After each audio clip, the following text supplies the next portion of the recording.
Cześć, Bartek Urban. Zapraszam do testu Volkswagena Grand California. I ten test będzie podzielony na dwie części. Część teoretyczną, gdzie opowiadam statycznie o aucie i jego rozwiązaniach, i część praktyczną, gdzie pojechałem autem na 2-tygodniową wyprawę w celu sprawdzenia, jak sobie radzi w terenie. Jak chcecie od razu przejść do drugiej części, to teraz jest wyświetlona minuta i sekunda, do której trzeba przeskoczyć. Teraz też dodaję znacznik, gdzie trzeba się przenieść, jak chcecie się od razu dowiedzieć, ile kosztują 14-dniowe wakacje dla 4 osób kamperem. Volkswagen Grand California to camper, a raczej camperovan, stworzony na bazie Volkswagena Craftera, czyli popularnego dostawczego busa. Jak widzicie, nie da się nie poznać, że jest to camper. Przede wszystkim przez ogromną wysokość i nadbudowę nad kabiną. Auto jest przeogromne i ma 3 metry i 10 cm wysokości oraz 6 metrów długości. I od długości jest też nazwa 600, a w ofercie jest też odmiana 680, która ma nieco ponad 6 metrów i 80 cm długości. Jest jednak niższa, bo nie ma tej dobudowy na dachu. Ja jednak testuję wersję 600, czyli tę krótszą. Krótszą, ale praktyczniejszą. Praktyczniejszą, bo w kabinie w środku mamy drugie rozkładane łóżko. Ale zanim wejdziemy do środka, to jeszcze poopowiadamy o tym, co jest na zewnątrz. Jak to w niemal każdym kamperze, mamy tutaj miejsce, gdzie możemy dolać czystą wodę, jest komin od trumy, czyli od ogrzewania postojowego, jest miejsce, gdzie wyciągamy kasetę z toalety, pod samochodem jest odpływ szarej wody, a na boku jest jeszcze roleta. Poza tym na dachu, z przodu pod kątem jest solar o mocy 104 W, a dalej mamy okno dachowe oraz opcjonalną klimatyzację. Jak nie wybierzemy klimatyzacji, to można tam mieć drugie okno dachowe.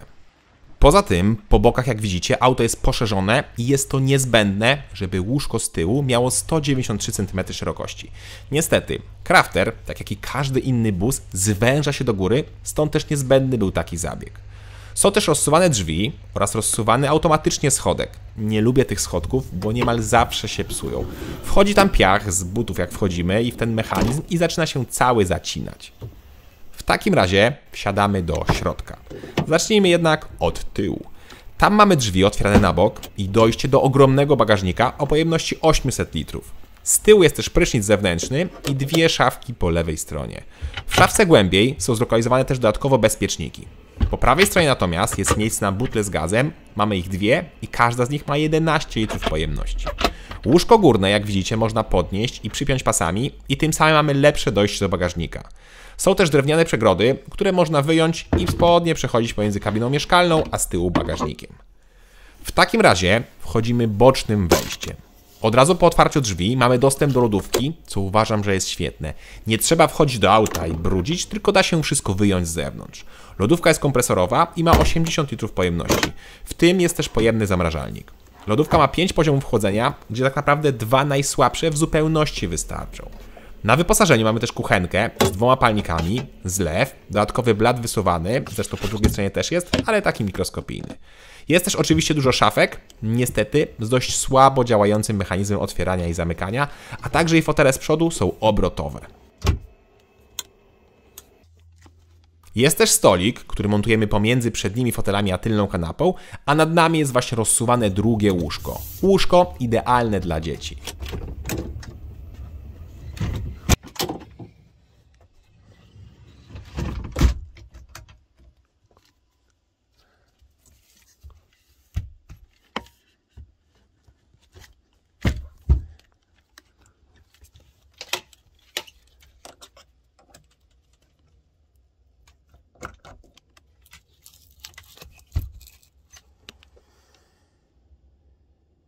No i na sam koniec najważniejsze, z tyłu jest łazienka ze zlewem, w którym kran robi też za prysznic.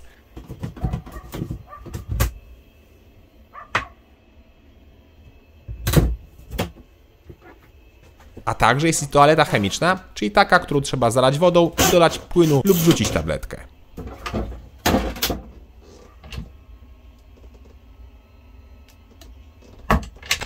Okna z tyłu są otwierane lub uchylane i każde z nich, łącznie z tymi z tyłu i na dachu, ma roletę od słońca, a także i markizy od owadów.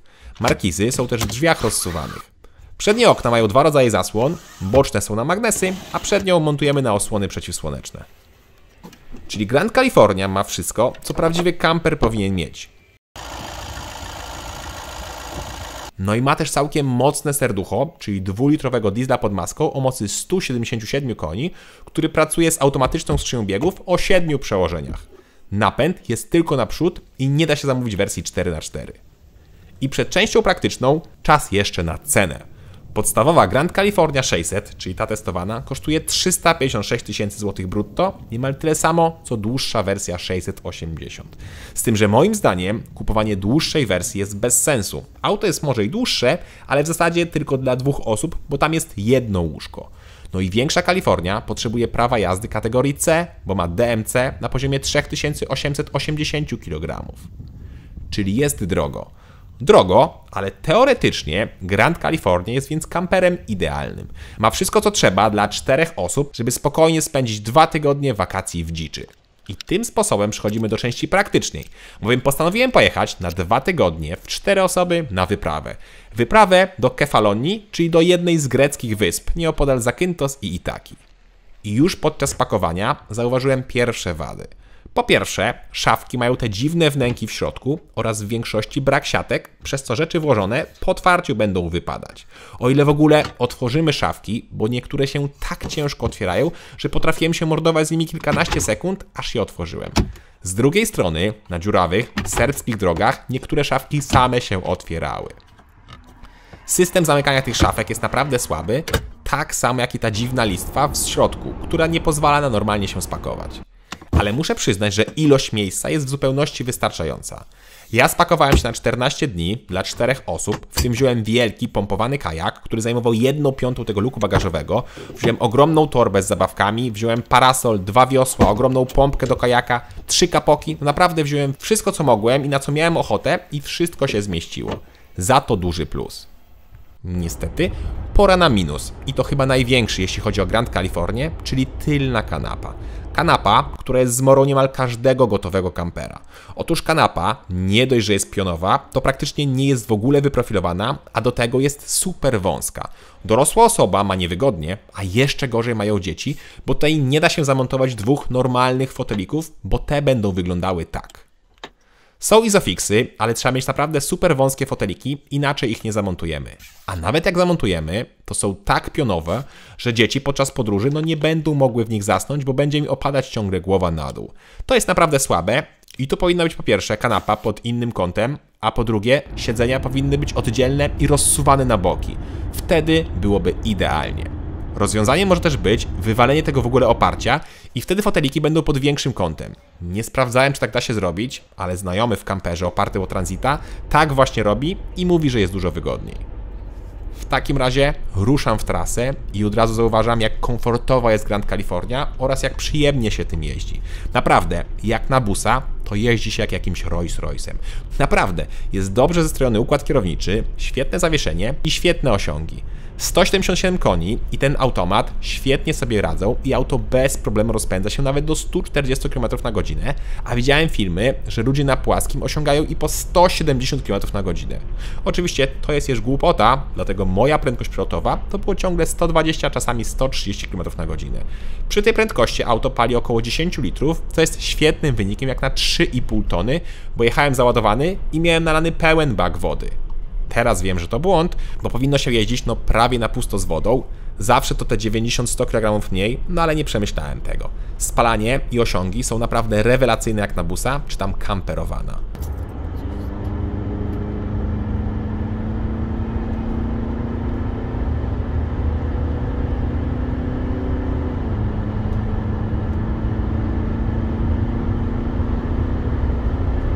Producent nie podaje przyspieszenia, więc sam musiałem to sprawdzić.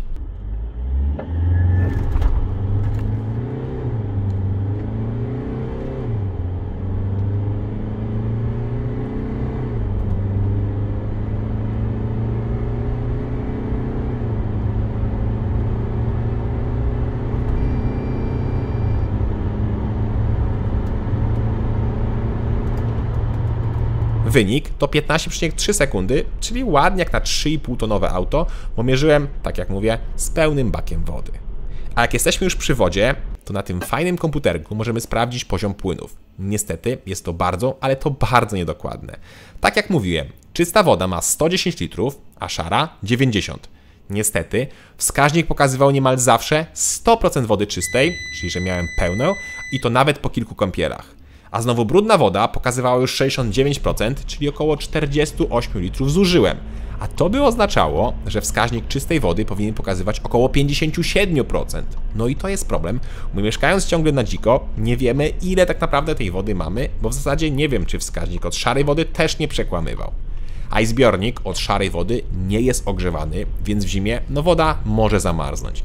Nie ma nawet takiej opcji w Volkswagenie, żeby dokupić ogrzewanie, trzeba to zrobić samemu i koszt takiego dodatkowego ogrzewania i izolacji to około 2000, może 2500 zł.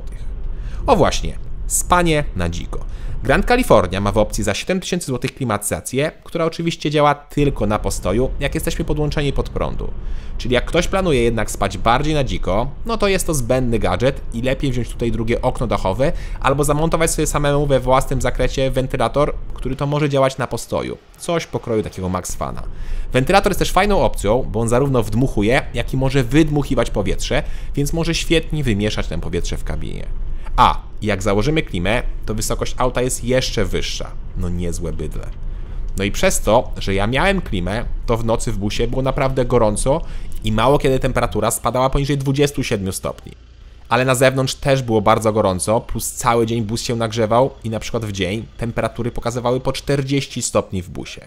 W nocy spałem z wszystkimi oknami otwartymi i ten lekki wiaterek mnie ratował. Ale z drugiej strony, jakbym spał w jakimś mniej bezpiecznym miejscu, to bałbym się spać z otwartymi oknami. Co prawda, można je włączyć na taki lekki przewiew i one są wtedy zamknięte, no ale ciężko wtedy zrobić przeciąg. To, co też moim zdaniem nie jest najlepszym rozwiązaniem, to solar na dachu.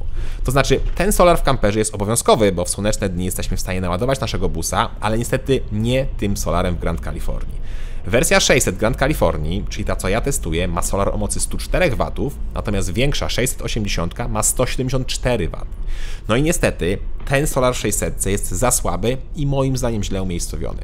Solar jest elastyczny, czyli jego zaletą jest to, że jest lżejszy, no ale niestety to też oznacza, że jest mniej wydajny niż zwykłe solary. Dodatkowo jest na przodzie auta, więc po trasie bardzo mocno się bruzi i trzeba go przemyć, a to niestety nie jest takie proste, bo auto ma 3 metry wysokości i nawet stając na kole ledwo dosięgałem góry tego solara. No i niestety, przez to, że solar jest na przodzie, a nie jak w większości kamperów na dachu, to trzeba było przestawiać auto, żeby idealnie łapać te promienie. To znaczy, ja wiem, że jak jest na dachu, to też nie jest idealnie, ale przez dłuższy okres dnia jest w stanie generować nam ten prąd, podczas gdy ten w Grand Californii, no nie do końca. Stałem na przykład cały dzień na miejscówce na wyspie Kefalonia i maksymalnie solar doładował mi 10% baterii. A to oznacza, że Grand California nie postoi dłużej na dziko niż 48 godzin i to nawet jak lodówkę mamy skręconą na pierwszy lub drugi najsłabszy tryb chłodzenia z 5 możliwych. Szkoda, bo liczyłem, że jednak troszeczkę dłużej postoi. Na szczęście dosyć szybko się ładuje z jazdy i pracy silnika, więc wystarczy z 15 minut jazdy, żeby doładować do tych 40%. Swoją drogą, prawie zawsze miałem 80%, nawet po kilku godzinach jazdy i też nie wiem, czy to było błędne wskazanie, czy może faktycznie tak jest. Pochwalić za to muszę praktyczność kampera. Tak jak mówiłem, szafek i schowków jest wystarczająco, zlew i kuchnia są wydajne, a łóżka są aż 2 i to naprawdę spore. To znaczy spore jak na rodzinę 2+2, bo górne łóżko ma 164 cm w krótszym miejscu oraz 185 cm w tym jednym dłuższym miejscu. Pamiętać też trzeba, że maksymalne obciążenie górnego łóżka to 150 kg. Łóżko jest idealne dla dzieci, super łatwo się rozkłada i są siatki ochronne, żeby te dzieciaki nam nie wypadały. Jest też drabinka do łatwego wchodzenia, chociaż moim zdaniem jest zbędna. Lepiej dzieciaka podsadzić, a drabinkę zostawić w garażu. I nawet po rozłożeniu łóżka górnego można siedzieć na dole, co jest super wygodne, bo dzieciaki idą spać, a my możemy w 4 osoby siedzieć na dole i oglądać filmy Autowizji. Coś pięknego. Drugie łóżko z tyłu ma 193 cm szerokości i to dzięki poszerzeniu nadwozia, bo tutaj, tak jak mówiłem, mamy te dwie wypustki. Po stronie drzwi rozsuwanych jest nieco mniejsza, po to, żeby drzwi mogły się do końca rozsunąć. Ja mam 186 cm wzrostu i jak widzicie, dotykam głową z jednej strony, a stopami z drugiej. A to dlatego, że jak się śpi, no to jednak te stopy troszeczkę opadają. Ale nie miałem problemu ze snem, nie było mi za ciasno, a lubię spać rozwalony jak król. Ale jak już ktoś ma te 190 cm wzrostu, no to będzie miał problem i wtedy albo śpi w poprzek i tym samym przeszkadza innej osobie, albo kupuje po prostu dłuższą Grand Californię, no albo po prostu szuka innego auta. Niestety, dużo busów jest wąskich i busy też zawsze zwężają się do góry, więc trzeba to dobrze sprawdzić przy zakupie. Podoba mi się za to łazienka, jest może i mała, bo ma wymiary 82 na 82 cm, ale jest to w zupełności wystarczające. Ba, nawet jak macie małe dziecko, któremu chcecie pomóc się wykąpać, to też da radę z nim wejść do kabiny i się wykąpać. Łazienka nic nie przecieka, wszystko jest dobrze przemyślane, a my mamy okienko dachowe. Wodę oczywiście można zagrzać, co ja zrobiłem na całym wyjeździe tylko raz. Było tak gorąco, że woda sama się nagrzewała od stania w aucie.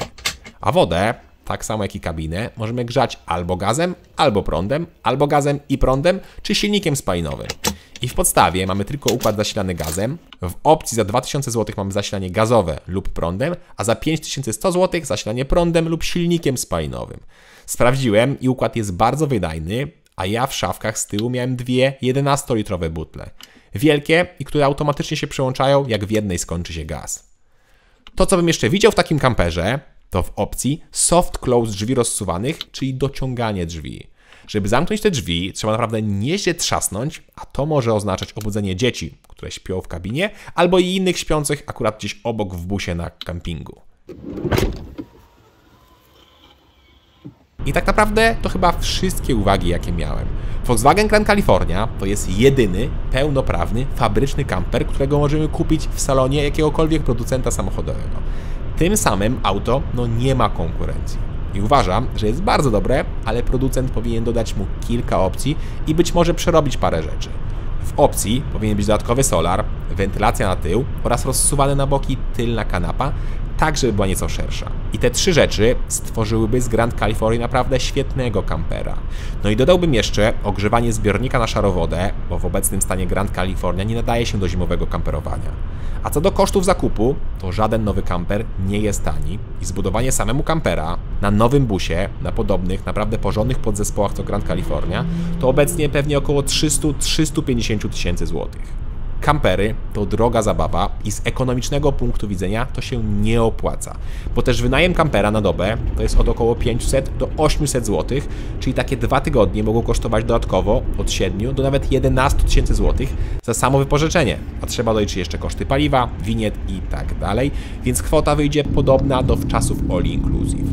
U mnie kwota za paliwo, winiety, jedzenie, pamiątki, prom na wyspę Kefalonie w obie strony i codzienne jedzenie w restauracjach wyniosła 9057 zł.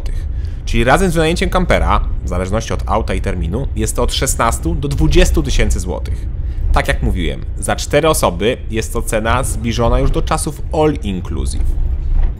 Ale jeśli chodzi o wolność i przygodę i możliwość poznawania świata i podróżowania, to są naprawdę świetne. Oczywiście nie jest to dla każdego. Najlepiej na początku właśnie wypożyczyć sobie kampera i samemu sprawdzić co i jak się z tym wszystkim czujemy. Dzieci na pewno będą zachwycone, bo które dziecko nie marzy o wycieczce kamperem, ale jednak fajnie jest też, żeby rodzice też mieli chociaż trochę z tego przyjemności, a nie ciągły stres o tym, że trzeba wypróżnić kasetę, czy nie ma gdzie zrzucić szarej wody, albo że jest ciasno i gorąco. Ja tam złapałem bakcyla i każdy wyjazd kamperem uważam za świetnie spędzony czas. Cześć!